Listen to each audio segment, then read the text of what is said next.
hivi vikao hivi ni vya kisheria, na nikija kupata taarifa kwamba kuna taasisi ambazo hazifanyi vikao vya wafanyakazi kwa mujibu wa sheria, taarifa ikinifikia hiyo, mtakuwa mmeingia kwenye 18 zangu.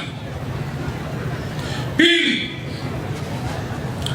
taasisi ambazo bado hazijalipa posho wajumbe wa baraza ya wafanyakazi zilipe posho kabla ya tarehe 30 ya mwezi huu, na taarifa muniletee. Aidha, kwa kuwa vikao vya mabaraza ya wafanyakazi vinapangiwa bajeti yake stahiki, sitaki kusikia kuna wajumbe wakikopwa tena kuanzia leo. Msiwakope, vikao hivi vina bajeti yake, mnawakopa kwa nini? Nikisikia tena hivyo, mtakuwa mmeingia tena kwenye 18 zangu.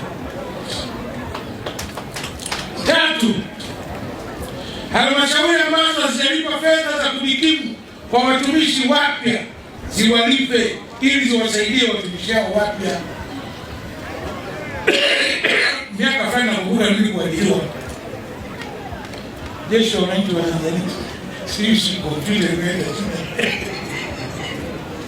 Alafu nilikuwa nafanya kazi Biharamulo, makao makuu ya Biharamulo na nyota hapo, lakini kila nikienda benki mshahara uliingia mbaya, mambo ya mimi najua mbaya. Sasa kuna wafanyakazi wake huko kwenye halmashauri, yule mtoto wa kiume anapokuwa mumiliki, nikaanza kuja kulaumu wao, huyu mtoto mkopaji sana, na shughuli anafanya lipi, na kama ni wa kike tunamletea matatizo. Kweli au si kweli? Walipeni, msipowalipa mtaingia 18 zangu. 4, maafisa utumishi wote muwe marafiki wakubwa wa wafanyakazi wenu, au hiyo ni ngumu? Maafisa utumishi mpo hapa? Maafisa utumishi mpo? Mko hapa? Leo hawapo. Wewe ni afisa utumishi? Hebu simama.